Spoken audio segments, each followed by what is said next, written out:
All right, in today's video, I am going to give you guys a full introduction to marketing. For those of you who don't know me, my name is Michael Tanridge, and I have built a 7-figure marketing agency, and now I'm buying businesses and scaling those businesses with those marketing strategies that I've used in my marketing agency. I'm also giving away a bunch of those strategies away for free here on my YouTube channel and through my weekly newsletter called The Midweek Marketer. If you'd like to sign up for that, click the link in the description below. All right, like I mentioned at the beginning of the video, this whole video is going to be an introduction to marketing. This is exactly what I wish I was taught when I was given an introduction to marketing. And honestly, I think when it comes down to marketing, there's a lot of confusion around what it actually is. The reason I think there's a lot of confusion is there's a lot of wording around marketing now that makes it very confusing, like drip campaigns or marketing funnels or specialty landing pages or CPCs or whatever. In this video, I'm going to give you guys the breakdown, the intro to marketing, the baseline that you need to get a good understanding of marketing to be able to really build up your marketing understanding and knowledge. Let's get started with the definition of marketing. Marketing is the activity of promoting a product or service to sell that product or service. Now, obviously that's a pretty broad thing. So what exactly is marketing? So marketing is broken down into a bunch of different things. So that could be SEO, could be email marketing, could be branding, could be advertising.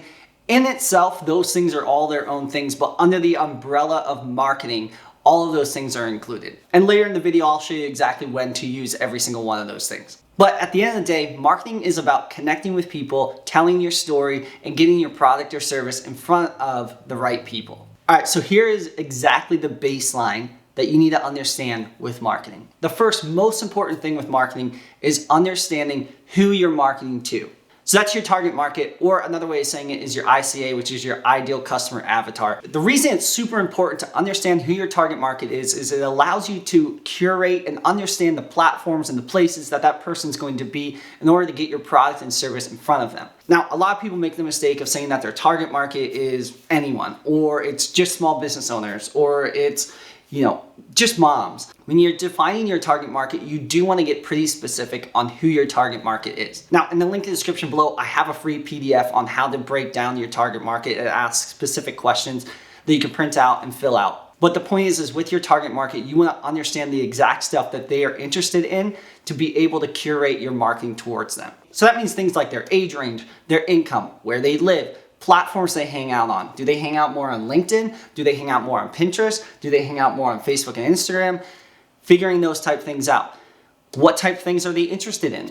Do they like the Foo Fighters or do they like the Beatles? They can get too specific with your target market, but the point is that you want to get a customer base or potential customer base that you can reach out to and put your product or service in front of and tweak the copy and the illustrations and the graphics for those people. All right, so once you understand who your target market is exactly, it's on to the next step of figuring out the customer journey that they go on. One of my weekly newsletters was completely on this, so if you'd like to sign up for my Midweek Marketer newsletter where I give away my marketing strategies for free once a week, every single Wednesday, click the link in the description below. But the customer journey that someone goes on is the journey that they go to find your product or service. To give you a real world example, I was recently looking for a roofing company to come out and give me an estimate and a quote on redoing the roof on one of my Airbnbs. Now, the customer journey that I went on to find those people was I saw a couple Facebook ads from this one company. I went on Google, I looked up all the other companies in the area, I looked up their reviews, I went to their website, looked over their website, and then gave them a call, and then had those people out to eventually give me a quote. But in that customer journey, I saw a Facebook ad, I saw a Google ad from them, I saw their SEO, I saw their reviews on Google My Business, and then I went to their website. So that's 5 different steps or touch points that I did to be able to give them a call. To illustrate this a little better for you, in the customer journey, you normally have an awareness phase, a consideration phase, and then you have a purchase phase. There's additional phases after these steps, but I'm not going to go into those for this video because this is just an intro to marketing, which normally happens in these 3 phases. But in understanding your customer journey of awareness, considering, and then purchase, you have different tools that you can utilize in your marketing belt to be able to push them through that process. For example, under consider, you have blog posts. You can have social media posts in awareness. You have ad campaigns. You can also have ad campaigns under consider and under purchase. People first see your branding under awareness. They typically go to your website under consider and under purchase. They're normally hit with your email marketing under consider. They normally become aware of you because of SEO. The point is that within this customer journey, you can use different tools in your marketing belt to help push them through that customer journey. So for example, someone can become aware of your business through social media, come to your website, and then purchase on your website. Or they can become aware of your business and see your branding, see you on social media, then get hit with one of your ads, and then go to your website to ultimately purchase. The point is that you have different tools that you can use within your marketing belt to get them to push through that customer journey. And the cool thing is once you understand who your target market is, you could tailor the messaging and the awareness to get them to push through the customer journey faster. Now, once you understand your customer journey and you start building out your marketing tools, especially if you're just starting out, it's important to start to test things. You may find when you're doing your marketing that SEO brings in a lot of traffic for you. So you need to put more effort into SEO and less into social media.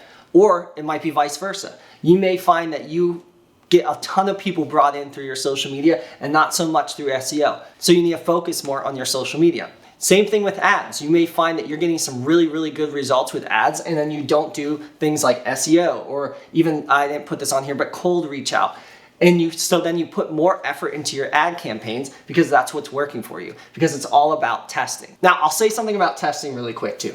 In your testing, you're gonna have a bell curve that you wanna hit. Okay, so that's a bell curve. In this first section, you are gonna be beginning your testing. But the thing is with your testing is you don't wanna sit in this first area too long. You want to get into this sweet spot here. To give you an example, let's say you spend $100 a month on ad campaigns. You're spending the money, you're not seeing much results, you're saying, you know what, this whole thing doesn't really work, I'm not gonna do ad campaigns. The problem is you didn't push enough with your ad budget into the sweet spot where you're reaching enough people to get actual results. Same with stuff like cold reach outs. If you're only reaching out to 10 people every single month and you're not getting anyone to respond to you, it's not enough people that you're reaching out to. You need to push your effort more into this sweet spot where you're hitting enough people to get the results that you want. Now there is a spot after the sweet spot on the bell curve where you are putting so much effort in and not getting the results that you want. So you want to sit in this sweet spot, but I'll have to say very few of you guys are going to be actually in that spot. Especially if you're running things like ad campaigns. I have clients where we run ad campaigns of 6 figures every single month and we aren't even hitting that spot. The point is make sure in your testing, when you're doing marketing, that you're putting enough effort in to see some results to be able to take the data from those results and analyze it and say, hey, is this actually working or not? And that leads me into the fourth thing with marketing is results. When it comes down to it, your marketing is just based off of results. You put effort in and you get results out. If you're finding in your testing that you're putting a lot of effort into ad campaigns and getting good results, then keep pushing into that. There isn't a reason to go and try different avenues if that one is working out really, really well for you. Now, of course, I'm not saying just do ad campaigns and that's it. I'm saying test everything and find the one that works the best and put majority of your effort there. Because at the end of the day, the whole goal of marketing is to promote your product or service to be able to sell it. And those are the results that you want, is to sell that product or service. So no matter what marketing you're doing, you want to get that result of selling those product or service at the lowest cost possible. So completely baseline, that's marketing. Understand who your target market is, understand the customer journey that they take to find your product or service, test different marketing tools to get to that target market properly, review your results to see what's getting the best results for you, and put more effort in there. So, like I said, at the baseline, that's marketing. And again, if you'd like to sign up for my email newsletter called the Midweek Marketer, where I give out my marketing strategies that I use with all my businesses, click the link in the description below. Thanks for taking the time to watch the video. If you want to watch my last one, you can click here. If not, I will see you in the next one.